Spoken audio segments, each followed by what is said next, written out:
Currently the simple payback period for a rooftop solar system, and mind you, that's at an average size of around 8 kilowatts, which is much larger than a typical American rooftop system, is maybe 4 years. 4 years simple payback.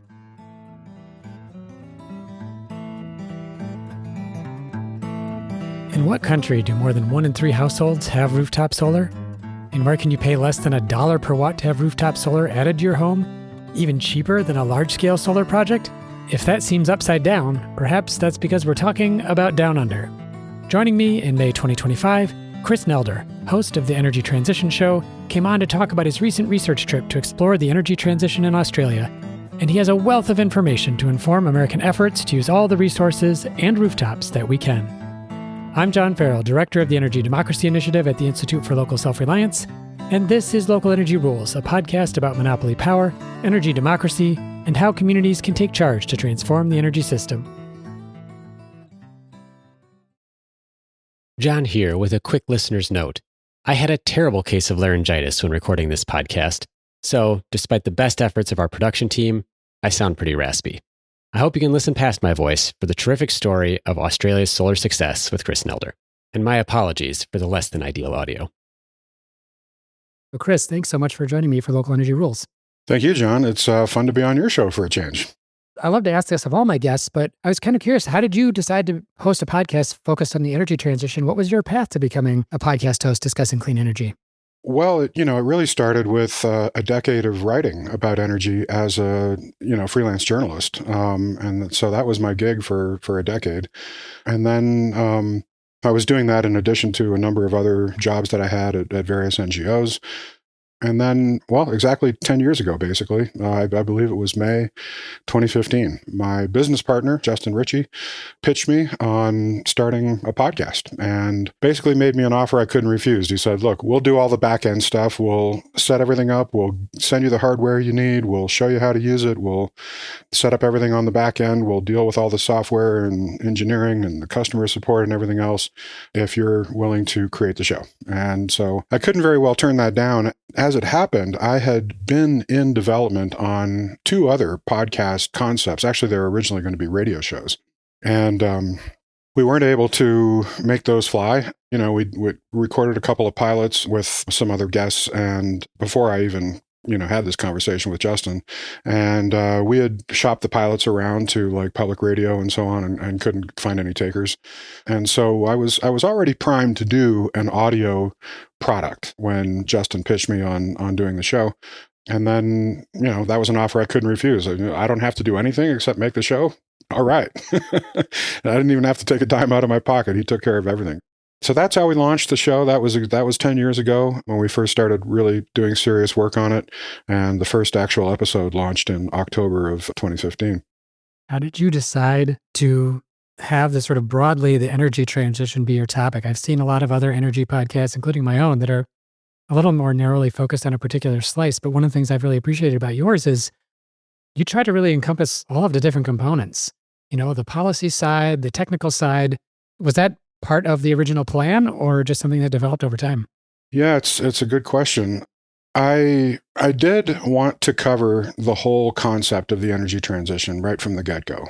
But I also really wanted to kind of stay what I feel is sort of narrowly within that lane of energy transition because, there have been so many people, our listeners too, over the years who have said, oh, you really need to talk about farming. You really need to talk about agriculture. You need to talk about buildings and technologies like that more and so on. All these other things, environmental topics, sustainability topics that are really well outside the bounds of energy transition. And I have studiously kept to our lane here on energy transition because I feel like, well, first of all, that's where I have actual domain expertise after over 20 years of study in this area.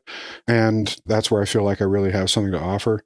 But also covering everything else, you can't really do it well, When Justin asked me what I wanted to name the show, and we kicked around a lot of ideas. It's for anybody who's ever been in a band, they're familiar with that that little game of come up with band names.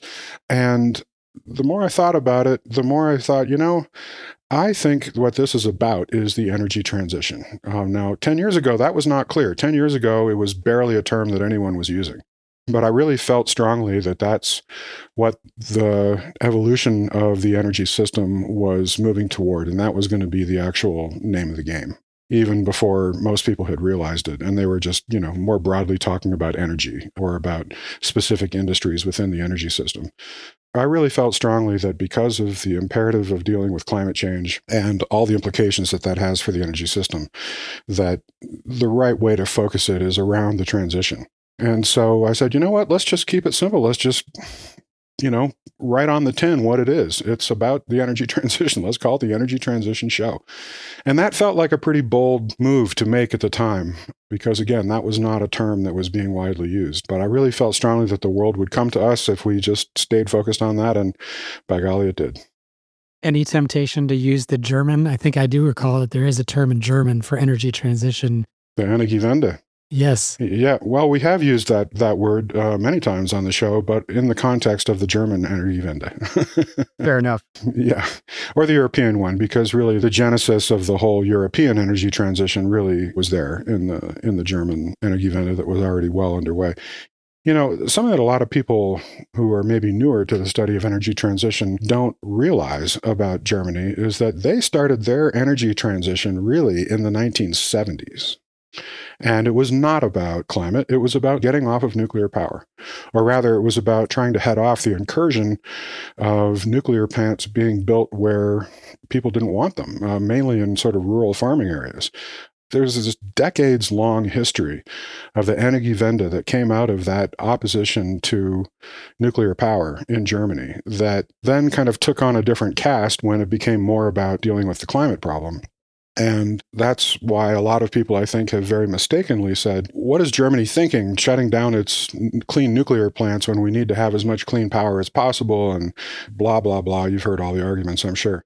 And they just don't seem to realize that there was decades of cultural momentum in that movement already. And unfortunately, outside of our show, Craig Morris used to have a show, and he talked about that a lot. No one seems to know that story or that history. And everybody still thinks it's about, Fukushima. It absolutely was not. Although that did become a significant event that led to the final shutdown of Germany's nuclear fleet eventually. Gosh, it's so funny you to mention Craig Morris, who I recall being one of my most reliable sources of what was happening in Germany. So, oh, he was the best. Absolutely. Definitely a blast from the past there. Well, he was one of our very first shows. That was episode 4. Wow. Yep, we had him on the show to talk about the German Energiewende and that whole history back in October 2015. Amazing. Let me ask you about a different country, which is the reason I wanted to have you on, which is to talk about Australia. So let me just cut right to the chase here for you to give the context about why Australia might be interesting to listeners of Local Energy Rules. Just how much better is the solar market in Australia than in the US? What fraction of households there have solar power on the roof? Well, Australia has the highest penetration of rooftop solar per capita of any country in the world, and they have held that claim for many, many years. For example, by comparison, about 7% of U.S. homes have rooftop solar systems. Australia has about 5 times that rate of participation. More than a third of houses in Australia have solar. And really, those are just national averages. In the states of South Australia and Queensland, which are a bit more rural, nearly half of all homes have rooftop solar. But also, the commercial and industrial and utility sector solar is really strong. Commercial, industrial rooftop solar system installations are getting installed even faster than residential installations. In 2022, 1.4 gigawatts were installed on residential roofs and 1.5 gigawatts on commercial and industrial roofs. And in fact, rooftop solar is getting installed faster than utility scale solar, which is kind of also unique, I think. I'm not sure if that's true in any other country. And some of these installations are really huge. Up until about a year or two ago, Australia's largest rooftop solar installation was 10 megawatts, which is huge. The largest rooftop solar installation in Australia now is the Moorebank Logistics Park in Sydney, which is 60 megawatts of rooftop solar and a 150 megawatt hour battery energy storage system. They're actually looking to pretty much double that up to 130 megawatts of rooftop solar. Just a few more numbers I'll throw at you. Rooftop solar in the first quarter of 2024 in Australia produced 13% of the country's total energy supply. Now, that's more than grid-scale solar, more than wind, more than hydro, more than gas. And at certain times of the year, rooftop solar supplies more than half of the main grid's power. So this is just a remarkable circumstance here. And Australian experts expect that rooftop solar will continue to grow rapidly until it gets to about 70% penetration of all rooftops, because that's probably the reasonable maximum after taking into account, apartments and shading and all that stuff. I'm so glad that you had all of that context you can provide us. One of the things I did want to say, though, about the speed of the installation of rooftop solar is that before California made its decision to slash net metering compensation, the commercial and residential sectors were adding more on an annual basis solar capacity than the utility scale sector in California. It was covered in a really good Canary Media piece about some of the implications. So I think it is a really important lesson for people that if we're in a hurry, for whether you're motivated by climate or you want to see savings distributed to folks in terms of energy bills, that we can go there very quickly, even when we're doing it in small little bites. Yeah, absolutely. And, it's really just all about the structure of the incentives, right? What sort of utility tariff are you working with? What sort of costs and, how does the whole industry work? So I want to talk about costs actually in terms of Australia, because this is one of the things that just blew my mind when I first heard about it. But how much does it cost to go solar in Australia? Well, Australian rooftop solar systems typically cost around $1.30 a watt before subsidies, and that's installed. Under $1 a watt fully installed and grid connected after subsidies. So the final cost is under $1 a watt. And a typical rooftop solar system can be done within a month, start to finish. Like if you call up a solar installer today and say, I want a system on my house, in a month, it's going to be there, installed, fully grid connected, and ready to go. By contrast, the system cost in the US, I had to go actually refresh my numbers on this because I've been out of that game for quite a while. But it looks like the typical system cost in the US is 2 to 3 times higher, in that sort of $2.40 to $3 a watt kind of range. And installations can take months. Installing a rooftop solar system start to finish in a month, I think is probably quite rare in the US. Yeah, it's so interesting. I have my own experience going solar a few years ago, and it was really fast once they came out to do, put the hardware up. I think they did it in 2 days, but there was a lot of wait before that for the permitting and the interconnection agreements and whatnot. And then there was quite a delay afterwards before the utility turned it on. So it was sitting on my roof and my little app was telling me oh, we're generating electrons, but they're not going anywhere until the utility was willing to come out a few weeks later and turn it on. So definitely been my experience as well. Yeah. I mean, I was in the solar business 20 years ago in California, designing and selling rooftop solar systems. Back then, obviously, it was quite different. We hadn't really gotten far down the cost curve yet, but things were really, really slow, and we couldn't even get modules. In fact, part of the reason I got out of the business, it was because we couldn't get modules. I couldn't get my jobs finished. And, I'd collect a deposit from a customer, sign a deal. 6 months later, or 9 months later, they're calling me going, where's my solar system? And I'm saying, man, we're trying so hard to get you modules, but we can't get them. Because Germany's feed-in tariff was so strong back then that they were sucking up about half of the world's supply of modules, and we just couldn't get them. But back then, I mean, we were looking at more like $6 a watt. And it would take months. It would take months and months. So I'm sure that you got some taste of this in your visit to Australia, not only seeing how many homes had solar on them, but I'm curious, how did Australia make rooftop solar so inexpensive? And what lessons might it offer for how we do solar here in the US? Well, I mean, first and most importantly, they had a subsidized net feed-in tariff at the state level in South Australia starting in 2008. That's when it really started. And that really kickstarted the uptake of rooftop solar in the country. It was 45 cents a kilowatt hour net, which is a very healthy feed-in tariff, but it varied around the country. The highest one at that time was a 60-cent gross feed-in tariff in New South Wales. At that time, the retail price was around 25 cents. So if you're buying electricity from the utility at 25 cents and you're getting paid 45 cents to export it to the utility, obviously you're making money hand over fist with the feed-in tariff. And so that was the most important thing that really allowed the solar industry in Australia to catch fire. South Australia also had a really concentrated retail electricity market, which was was heavily dependent on gas generation, and gas is very expensive. So the combination of high retail prices for electricity, plus the feed-in tariff from the government, and obviously a very good solar resource, made deploying solar just a no-brainer for most people. Whereas in contrast to the US, it wasn't just rich people who took advantage of the subsidies and put solar on their roofs, because actually the rich are relatively price insensitive. Instead, it was suburban and regional areas with people of middling economic status who embraced rooftop solar. In fact, typically it was families that were nearing retirement or post-retirement who are worried about their electricity bills increasing while they're on a fixed income. And in fact, to this day in Australia, the wealthiest areas still have the lowest proportion of rooftop solar installed.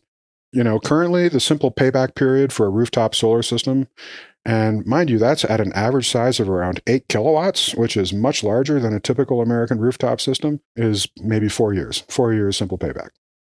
It's just so remarkable. And it's so interesting too. Like, I think hearing you start by talking about the feed-in tariff and the very high rates that it paid people to produce solar, folks might think, oh, well, that just seems excessive. But that was also the way that we got the solar market started in the US. We just used this odd combination of multiple income sources. You had a tax credit on the one hand that you would eventually get to buy down the upfront cost. If you lived in California, you might have a production incentive. In other states, there was a rebate that maybe came from the utility that was upfront. So this idea of giving a subsidy to get the industry started really is pretty much the same. But I think what's interesting about Australia then, though, is like their initial investment obviously drove down the cost of solar. And that was true in the US too, right? We're still much lower than we were when you were doing solar installations 20 years ago. But for some reason, we've sort of plateaued in terms of our cost. One of the things I thought was really interesting is that in listening to the Energy Transition Show, you had several podcast interviews with folks in Australia. And it does seem like there were a few things. Maybe it was like simple solar installation certification for electricians. It didn't sound like there was a local permitting in the way there is here, where it can be different for every city. There was simple interconnection. There was the feed-in tariff, which is kind of like this all-in price that you would get.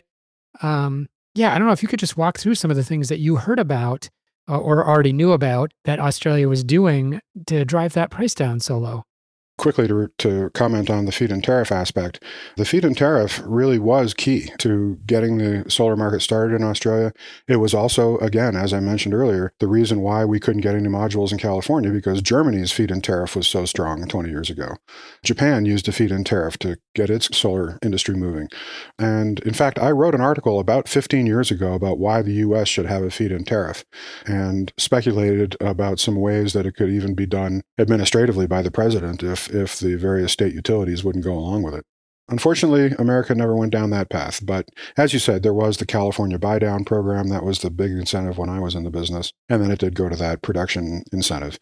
It's a very powerful kind of incentive, and it's worked really well to get solar moving. As far as why costs are so much lower, it's all the things you mentioned in Australia, because the economics of rooftop solar are so strong, and because rooftop solar is so commonplace. The cost of acquiring a customer is nearly zero in Australia, and that's a huge advantage over the US, where customer acquisition can be one of the largest cost components of a project.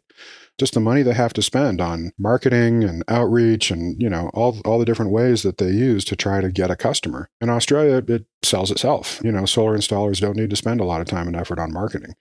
And since US solar markets are totally balkanized, like right down to the local township level with no consistency in terms of, what you have to do to pull a permit, interconnection requirements, so on and so forth, the cost of customer acquisition, permitting, interconnection, and so on are just so much higher in the US. And really, there's no easy way to fix that, because we do regulation of utilities at the state level. So every state comes up with its own thing. So there's 50 different markets.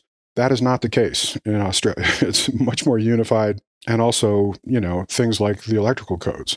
The requirements for solar installers are much more onerous in the US as well. In Australia, they've got an army of electricians, and over there they call them Sparkies because they're really informal in Australia.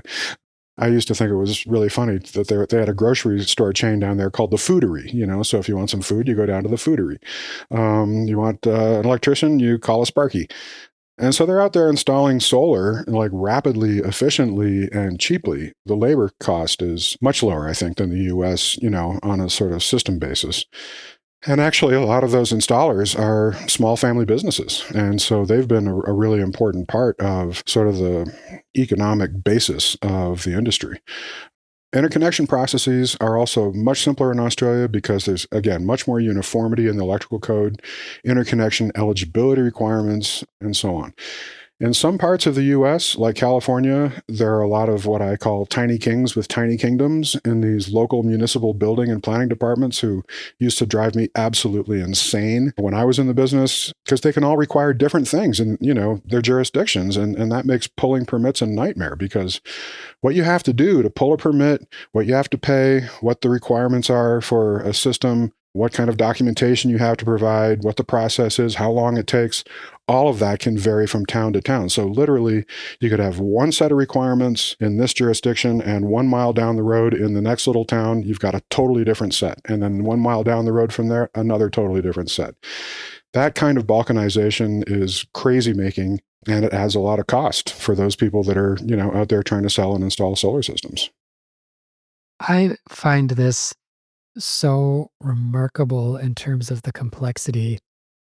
I had always kind of understood that permitting was this barrier. And then as the cost of the rest of the system in the US went down, permitting becomes this larger fraction. And we do reward some cities, they get awards or like gold classifications for having simplified and low cost permitting at one, like in a particular city or jurisdiction can get that.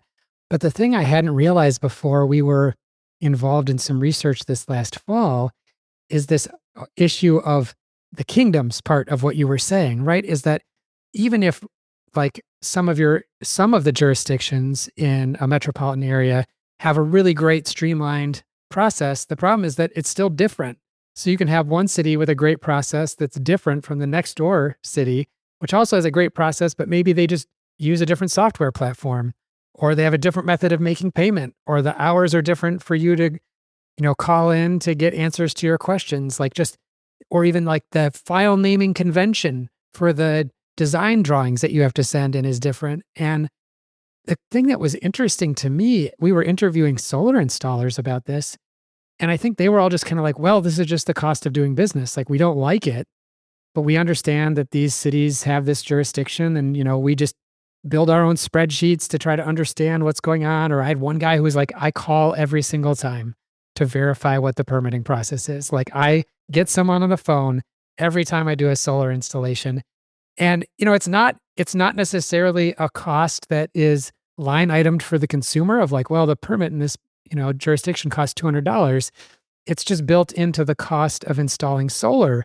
And I just don't think we appreciate until you make a comparison to a place like Australia, how outrageous that is. Oh, it's nuts. It's completely nuts. I had to resort to creating my own I had a little folder for every little township that I worked in Marin County and the East Bay, Contra Costa County, and Sonoma County primarily, because I had to keep my cheat sheets up to date on what each little township required and what hoops I had to jump through in order to pull a permit there. I'll give you one little anecdote. So in Mill Valley, I could go down to town hall without an appointment, meet my installer down there, and we could pull a permit over the counter. It'd take about 15 minutes. The permit cost was, I think, $50. And the only documentation I had to provide was like, a plot drawing of how the modules are going to be laid out on the roof, a single line drawing for the wiring, cut sheets for the major components of the equipment, and a list, a price sheet, a list of all the components that were going to be installed and what they cost. That's it. One permit package, $50, 15 minutes over the counter. Here's your permit. Get out of here. Whatever it was, 4 miles down the road in Ross, I had to provide 5 copies of the permit package. And the first piece of that, I had to drive all the way out to the county office and get into their paper archives of the original sales documentation for that property and make a scan. I had to pay a couple dollars to have them give me a scan of the plot of the property, not the house, but the property lines. And then I had to go measure from the outside of the building to where that property line was. This is another site visit for me. And then come back and make a drawing on my CAD system of the layout of the property and then the house within it, and draw the distances between the outside of the building and the property line for a rooftop solar system, right? I'm not changing the envelope of the building. I'm not moving the building. And then I had to provide extensive documentation on all sorts of details about the equipment and how it's going to be installed, the number of attachment points, whether the DC disconnect on the roof was going to be vertical or whether it was going to be flush mounted on an angled roof, blah, blah, blah, blah, blah. So the permit package itself would be about 5 times the size of the one that I had to give, or 6 times the size of the one that I had to give to Mill Valley. I had to provide 5 copies of it. I had to give 3 to the building and planning department and 2 to the fire department, which is in a separate building, separate office. Drive over there, give them their copies, and then wait like 3 to 4 weeks for them to review it. And then the permit cost was $3,500. That's 4 miles down the road from Mill Valley. And in between, there were 2 other jurisdictions that had their own sets of rules. So it's just crazy. I mean, all of that stuff adds cost. And Australia just doesn't have those kinds of barriers in place in the first place. So it's a lot easier to come up with a cheaper solar installation when you're not having to climb over all that stuff. Do you think it's possible for the U.S. to replicate Australia's low-cost rooftop solar? What would we need to do? Well, the Department of Energy really did try to persuade states to, basically step up their game a little bit and remove some of this friction and come up with a little more standardization. I mean, another thing we didn't cover yet is that each of these tiny kings and these tiny kingdoms in the building and planning departments can decide for themselves which version of the electrical code a solar system has to be installed to. So I could design a system that would perfectly adequately meet the electrical code requirements in Mill Valley, and the guy in the building and planning department over in Ross could say, oh no, we use a different version of the electrical code. You can't design it this way. The Department of Energy really did try to identify where all the problems are and get them to start doing things to remove that friction. But I don't know where that effort stands now. For more than 15 years, Galen Barbos and his team at the Lawrence Berkeley National Lab published an annual report called Tracking the Sun, which detailed all these soft costs of installing a solar system in the US. And, that's things like customer acquisition costs, permitting, interconnection fees, all the stuff that we've been talking about.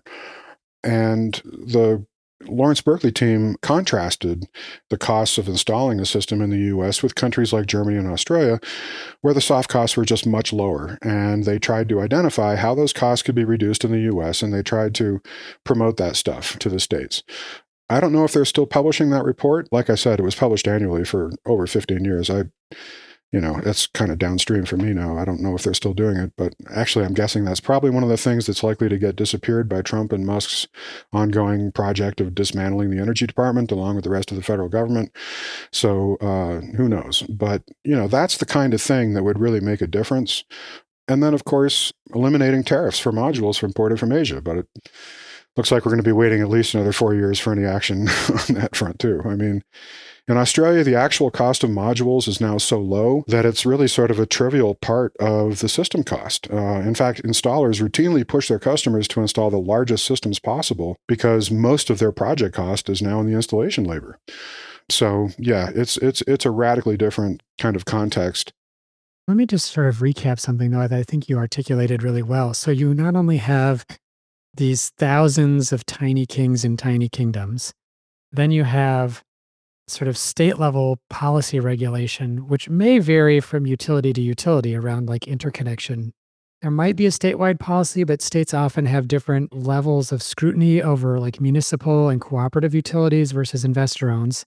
So you have a layer on the electricity system that's balkanized that doesn't even necessarily overlap with the balkanization that you have at the municipal level. And then you have, obviously significant differences between states around like code adoption and enforcement, which you also mentioned. So yeah, it is, I think, striking how much of Australia's success is kind of unifying those policies and practices across the entire country, and how much the United States has, how much distance we might have to cover. I've always been hoping that there might be like some analog in some other industry where we have more standardization. I haven't seen it yet and not expecting that you would know. But yeah, I don't know. It is just, it's remarkable how complex this is to be in the business of doing solar. So a lot of admiration for people who are willing to stick with it. Yeah, it's nuts. I mean, and I was just working, within the Bay Area, right? I was just working in 3 different counties. I mean, if you're working for a national outfit, you're dealing with, tens of thousands of variations that you have to work around. California actually published a handbook in 2019 called the California Solar Permitting Guidebook, Improving Permit Review and Approval for Smaller Solar Systems, which was an attempt to solve this problem somewhat. And that guidebook outlined what actions municipalities could take to reduce the soft costs and speed up project timelines. Because there were, obviously all the people working in the solar business in California have been screaming about this stuff for years and years and years. And finally, the legislature, I guess it was, or maybe it was even just the governor's office, I don't remember, decided, okay, let's at least try to encourage the utilities to start moving toward a unified system or set of requirements at some level. I'm not sure if other states have done likewise, or for that matter, how many California municipalities took that advice. Unfortunately, I'm not really up to speed on state level solar policies anymore. I got out of the solar business 20 years ago. We're going to take a short break. When we come back, I ask Chris about the impact of electricity prices in Australia on the adoption of rooftop solar, whether having an independent grid operator for the distribution grid makes a difference, and in what ways Australia is a postcard from the future for managing lots of renewable energy. You're listening to a Local Energy Rules podcast with Chris Nelder, host of the Energy Transition Show, about the lessons he learned in a recent research trip to Australia. Hey, thanks for listening to Local Energy Rules. We're so glad you're here. If you like what you've heard, please help other folks find us by giving the show a rating and review on Apple Podcasts or Spotify. 5 stars if you think we've earned it. As a bonus, I'll gladly read your review aloud on the show if it includes an energy-related joke or pun. Now, back to the program. We were part of a group in Minnesota that was having conversations with legislators about simply preempting local permitting in order to try to level out some of the balkanization, because again, to that problem of, even if you have a good best practices guide, unless cities are actually adopting things that make them identical, you still have to have that folder for every single community, right? Maybe now it's a virtual folder, but you still have to have the database. So I don't know. It's going to be interesting to see what comes of it. That's right. Well, and of course, anybody in this country who really would try to make a strong case for setting national standards and eliminating some of that friction at all these different municipal levels would probably just be accused of being a socialist, Right. Let me turn to a different topic, which is about electricity pricing. So, obviously people who are following rooftop solar are familiar with or likely familiar with what's going on in California. And this question kind of is sort of tied into that. But, I was curious, how much does the price of electricity matter in Australia's solar adoption? Does the low cost of solar make it irrelevant? And I say that just because in so many jurisdictions in the United States, we use this policy net energy metering rather than a feed-in tariff or other mechanisms to compensate solar owners, which means that how much electricity costs is actually a very important input into whether or not it's going to pay back to go solar. Well, I mean, the price of electricity is extremely important in Australia. It's the number one reason why they have a world-leading rooftop solar adoption, because their policies and pricing have made it, as I said, an economic no-brainer for homeowners to install solar instead of just continuing to pay high grid power prices due to high natural gas prices. And that's even with the solar subsidies declining on a schedule year by year. So yeah, having a high grid power price is certainly to your advantage if you're trying to get solar installed. One of the things I am also kind of curious about is the differences in some of the grid structure. So if I understand it correctly from listening to your interviews on the Energy Transition Show, a big difference between Australia and the US is that the grid operator is actually independent from the utility companies, the ones that own the power plants or sell electricity consumers. I've written some about how U.S. utilities can use their grid operation function in anti-competitive ways, both at the transmission level and at the distribution level. Is this idea of having an independent grid operator something that we should be thinking about in the U.S. to encourage more distributed energy adoption like rooftop solar? We should be a little careful about our terms here. So, the grid operator, as you call it in Australia, is known as the Australian Energy Market Operator, or AEMO. And basically, they operate the transmission grid, right, and the wholesale market. And then below that, you have all the distribution utilities, and many of them are actually competitive in Australia. It varies from state to state, like it does in the U.S. And then there are some states, like South Australia, where the distribution grid operator doesn't do any of the above. They don't do generation. They don't do wholesale market participation. They don't buy or sell electricity. They just operate the distribution grid. And so they actually have a kind of separation between the distribution grid operator and the utility actually selling the electricity in a way that we don't have here in the U.S. I mean, the utility industry in the U.S. is really very complex. There are some utilities that are vertically integrated monopolies, which is, I think, primarily what you focused on. But then there are also the so-called deregulated or restructured states where the generation business is competitive and separated from the poles and wires and billing part of the business that the utilities still run. And that's just on the generation and distribution side. You know, in the wholesale markets and transmission networks in the U.S., you've got the ISOs and the RTOs, again, which is comparable to AEMO, the Australian transmission grid operator. There's a whole nother set of complications within the ISOs and the RTOs where utilities can prevent competitors from building more transmission lines outside of the utility's control. We did a whole episode on that, in fact, with our EPESCO last year, episode 227 on FERC Order 1920, if you want something really geeky. So essentially, all of that complexity adds cost and time to every solar project. It's hard for me to imagine how any simple ways to restructure the U.S. utility business to be more like Australia's.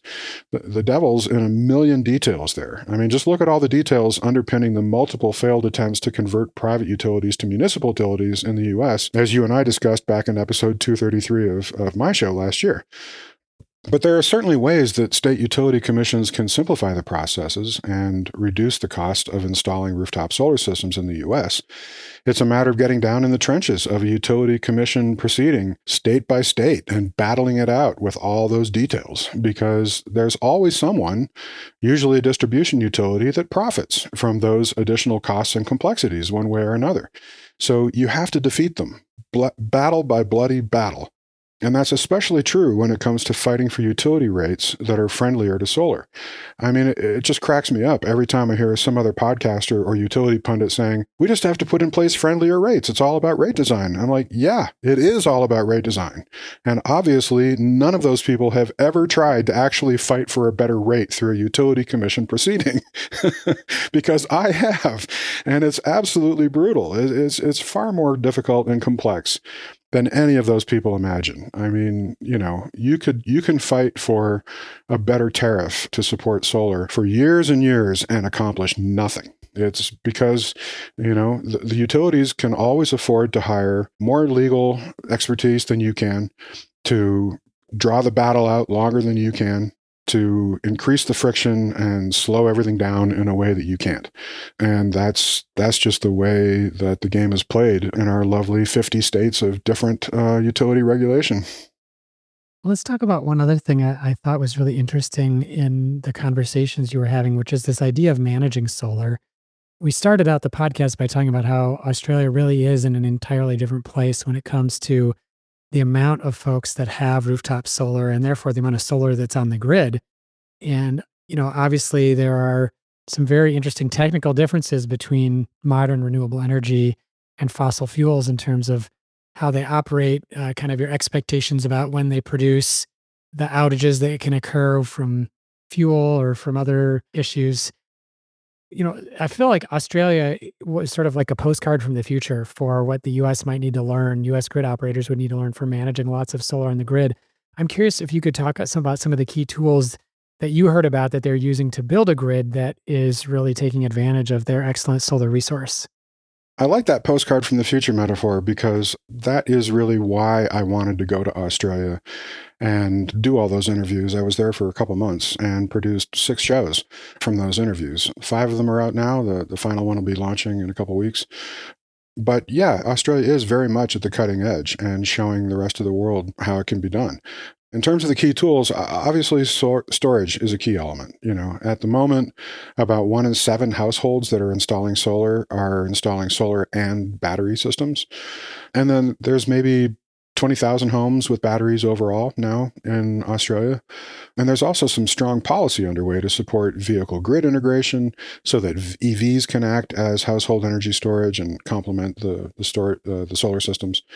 There's also quite a bit of work underway to expand the use of demand flexibility and other kinds of interactions between the utilities and customer-owned resources, what Australian policymakers refer to as customer-owned resources, or CERs, which is similar to DERs, but it's an important difference of perspective, and it's not quite the same domain of things.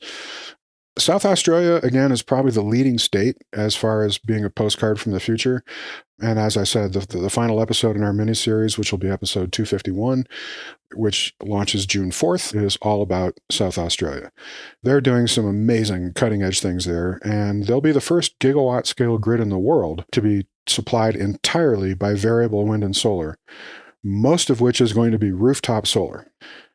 And that's with the help of a lot of distributed battery storage and cutting-edge demand response technologies, including bidirectional communication between the distribution grid operator and the home solar inverters, home energy management systems, all kinds of stuff like that. I mean, as it is now, rooftop solar sometimes meets as much as 75% of South Australia's total electricity demand, just rooftop solar.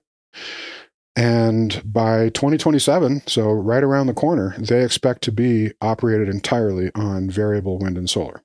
So they're going to be the first major grid in the world to have to cross that threshold. And they are well aware of the many challenges involved in that. They've only got one relatively underpowered transmission grid linked to the rest of the AMO transmission system right now, and so they can't rely too heavily on being able to import power from other states. There is another transmission link being built between South Australia and the rest of the network, and they will be happy to tell you in South Australia that they have built their part, and they're waiting for their neighbors to build their part of that additional transmission link.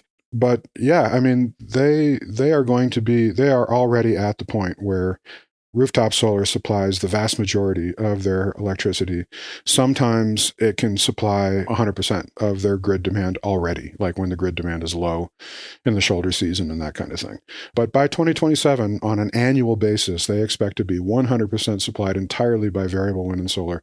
And so, again, their distribution grid operator there is just that. It's just a distribution grid operator. They have no control over whether their customers can install solar or batteries or anything else on their house. They have no electricity sales. They have no generation. They don't even do metering.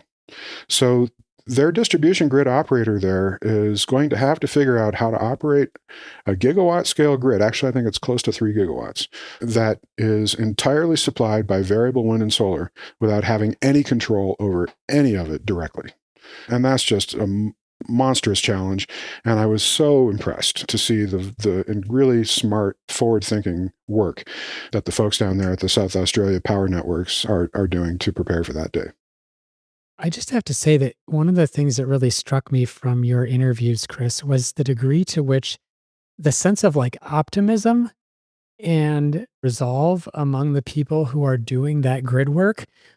I have this suspicion that it has something to do with what you just described about the role of the grid operator here, which is none of the other things, like no conflicts of interest, no like legacy power plants that they own, none of this other stuff. It's just like, well, this is our job and we have to do it.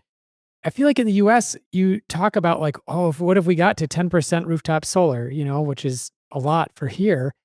And people are like, oh, well, customers won't build it in the places that we need it, and it will require all these upgrades on the grid. And we don't really know if we can manage that much solar.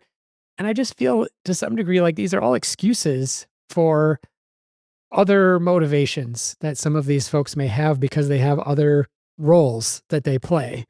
And it's just, I don't know, it's really refreshing. I don't know if it was only the South Australia folks in particular, but in the conversations, people are just like, well, we're going to do a lot of wind and solar and we're going to have to figure out how to make the grid work. And I was like, God bless you. Like, you just accepted that we're going there. And I feel like that acceptance is we're never quite there in the US in terms of accepting that this is how the future grid will look like. It's like we always are having some sort of political fight about that before we get to the engineering challenge.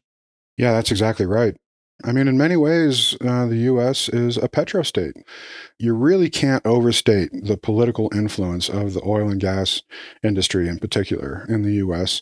and the millions of different ways that they have used to delay and sidetrack and otherwise put down the energy transition.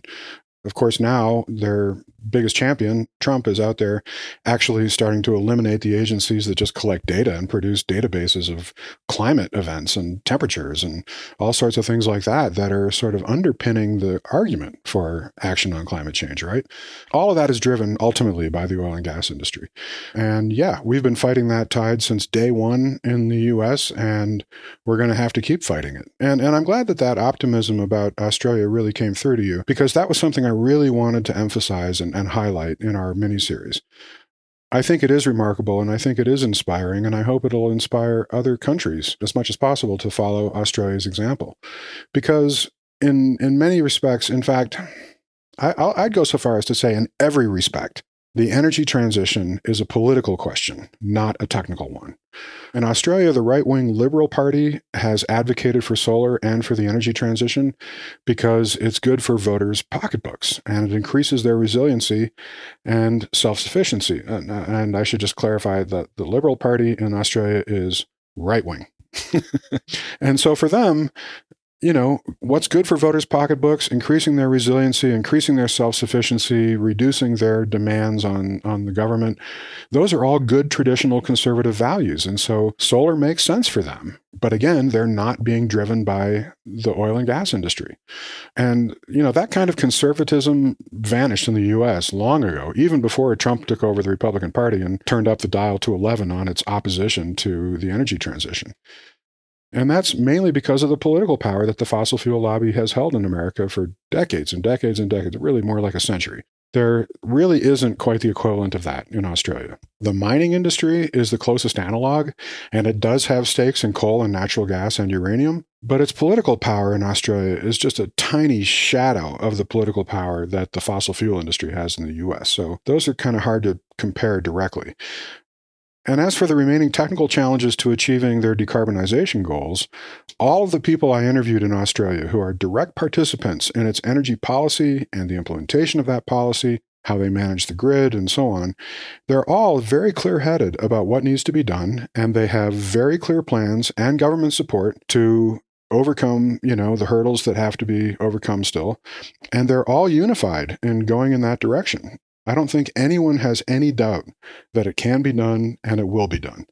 The kind of FUD tactics, that's fear, uncertainty, and disillusion, that the fossil fuel lobby has used to great effect in the US really aren't that effective in Australia because people know better. Are there some lessons for US utilities and utility regulators in what Australia has done, as you mentioned, that they're just clear-headed and focused on solving these problems? There are many lessons that the U.S. utilities and utility regulators should be taking from the Australian experience, and I hope they will. This is actually something we discussed at length in episode 204 with Audrey Zibelman, who for several years was the CEO of AMO. It's a very complex topic with a lot of elements, which is why she helped to organize what's called the Global Power System Transformation Initiative, and she was the initial chair of that organization. And their mission is to basically try to increase the dialogue and the exchange of information between different countries so that they can learn from each other's best practices and experience, and not everybody has to reinvent the wheel. So that's a really important job that needs to be done. And I do hope that people from the US who are interested at all in solar policy in particular will go, you know, talk to some of the people in Australia and see how they're doing it. And in fact, I've had many people in Australia say, we would love to have some people from the US come over here and learn from our experience. We will welcome them with open arms. We'll give them a tour. We'll show them everything that we're doing. And, you know, you mentioned, I think, the Western Australia grid. and how curious its system is. It's mainly a loose collection of microgrids that are not even connected to each other in Western Australia. So it's a very unique kind of a beast. It's very rural. It's a largely unpopulated area where the main industry is mining. There are long distances between, places where people and activities are happening. And so the solutions that they need are really very unique and unlike anything a typical U.S. utility might need. It's just a fascinating place. And so that's why I really wanted to highlight that in episode 247, which is part of our mini-series. One of the things we kind of talked about this in Australia, like you said, that folks are just kind of focused on the problem solving. I assume that means there isn't really, like has been in the U.S., some sort of utility-sponsored backlash to rooftop solar, as we've seen here. No, there really isn't. I mean, one of the most important lessons I drew from the Australia interviews is that the whole country, from the Prime Minister and the members of Parliament, right down to the local town councils and the distribution system operators, and everyone in between, all the state level ministers and officials are really very well aligned around the objective, and that is to obtain 82% of their electricity from renewables by 2030. So the whole country is aligned around that objective, and they communicate with each other. They make plans together to make sure that they're all aligned and that the things that they're doing are all working together toward that objective, and they're just kind of getting on with the job. They really don't have the kind of intrinsic resistance to the energy transition that we have in the U.S. for the aforementioned reason, but also a whole lot of other reasons, structural, political, economic, and cultural reasons. And that's true both within and outside of the utility sector in Australia. There's been a right-wing political faction that has opposed the energy transition in Australia, but it's not coming out of the utility sector. The Liberal National Coalition, commonly simply known as the Coalition or the LNP, is an alliance of two right-wing political parties, the Liberal Party of Australia and the National Party of Australia. And again, in Australia, the Liberal Party is a right-wing party. The coalition held control of government from 2013 to 2022, and they did massively slow down the energy transition during that time. But then it lost to the Labour Party in 2022, and the Labour Party is very much pro-transition. The coalition, led by Peter Dutton, suffered a landslide defeat to Labour in the Australian federal election that took place last week. But their resistance to the energy transition was really cultural and tribal in nature, stemming from decades of animosity by mining interests against environmentalists. Again, this goes back to the 70s. And instead of just arguing against renewables and for fossil fuels, like the right wing does in the US, because again, it's driven very specifically by the oil and gas industry in the US, this coalition in Australia argued for moving to nuclear power. But they didn't actually have a serious plan to do it. Even the states where they said they wanted to build nuclear plants had already said, we don't want them. And in fact, Australia has a law banning nuclear power.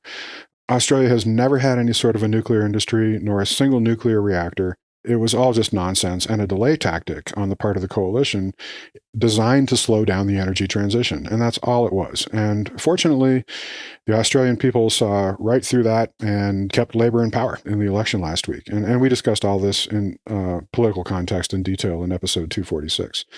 And just a final note about nuclear, for those who want to understand more about why nuclear power does not have a serious role to play in the energy transition, in my view, and in the view of the people we've interviewed, we did a whole mini-series on that too last year. That was episodes 209, 219, and 237. Those are not ideological discussions of talking points, by the way, which is essentially all you get in every other discussion you come across about nuclear power in this country. Those episodes are absolutely packed with historical information and tons of hard data that clearly demonstrate why nuclear is a non-starter in the energy transition and why those who are still pushing nuclear are doing so for political, not technical or economic reasons.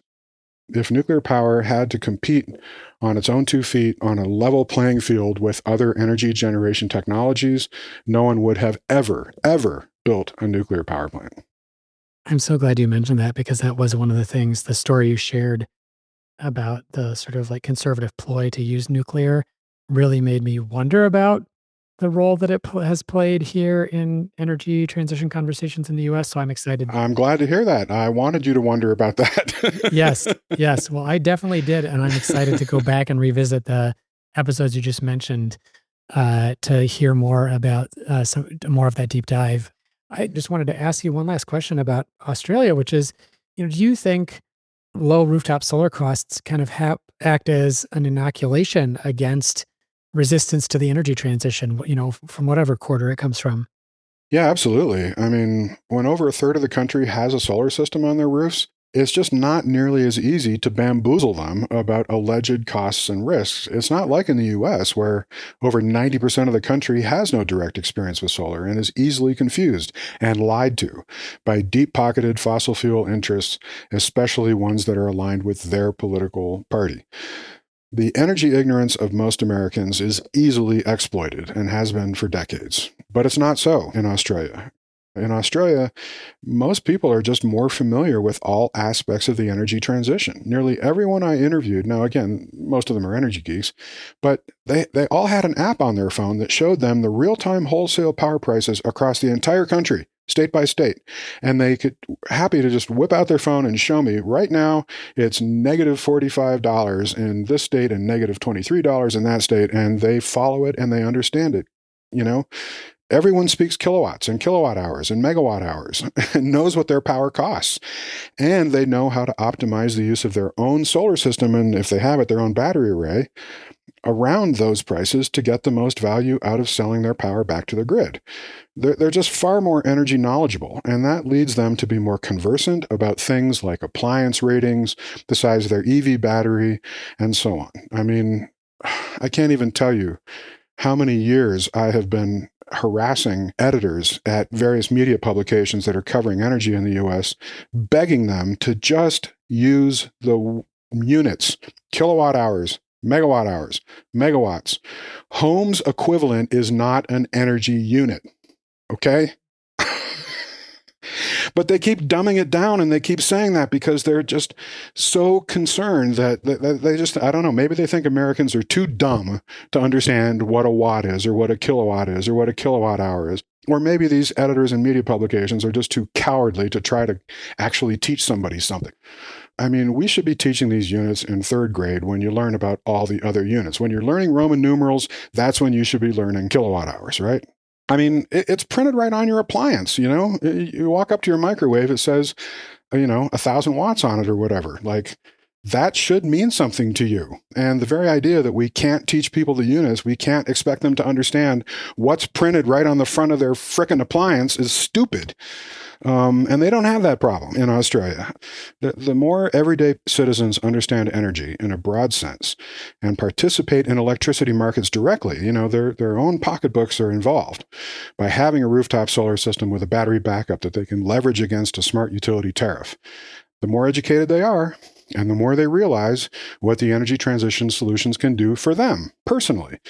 That gets them personally interested. That makes it a whole lot harder to bamboozle them with bullshit. And it makes them automatic allies in the energy transition because it brings them power in both senses of the word. I love that you used microwaves as an example of energy literacy, because it actually matters a lot if you ever want to heat something up with a microwave. If it has 700 watts or 1,500 watts, it's going to make a big difference in how much time it's going to take. So, absolutely. A very relevant measure. Chris, this has been wonderful to talk to you and to learn so much about what's been happening in Australia and what we can learn from them. Any final thoughts for our listeners? Well, I mean, I would just love if all of your listeners would listen to our whole mini-series on Australia. It was a huge amount of work and expense, by the way, to go spend months over there and interview all these people and produce these shows. And I'm very proud of them. I think it's some of the best work we've ever done. And I do think it has a very inspirational story to tell that I would very much like people to hear. So there are 6 episodes in that miniseries, and they really tell the whole story of Australia's energy transition, at least as best as I could do it. And listeners can find the whole miniseries at energytransitionshow.com/Australia2024. And I just have to say, you will never help Chris recoup the entire cost of his trip to Australia, but a subscription to the show where you get access to the full conversation is 100% worth it if you want a chance to really learn more about the energy transition, whether it's about nuclear power or Australia and rooftop solar. It's been an essential source of education for me in my work around the energy transition. So, Chris, thank you so much for the work that you've been doing. That's very kind of you to say, John. I'm glad you appreciate it, and thank you for the kind shout out. Thank you so much for listening to this episode of Local Energy Rules with Chris Nelder, host of the Energy Transition Show, about the remarkable progress of rooftop solar in Australia and what we can learn about making solar low cost and accessible to everyone. On the show page, look for a link to several Energy Transition Show podcasts, including Chris's 6-part series about Australia. We'll also have links to ILSR's extensive resources on rooftop solar, including our maps on rooftop solar potential, our annual report on distributed solar leading states, and our explainer of why U.S. utilities hate rooftop solar. Local Energy Rules is produced by myself and Ingrid Burson, with editing provided by audio engineer Drew Birschbach. Tune back into Local Energy Rules every 2 weeks to hear how we can take on concentrated power to transform the energy system. Until next time, keep your energy local, and thanks for listening.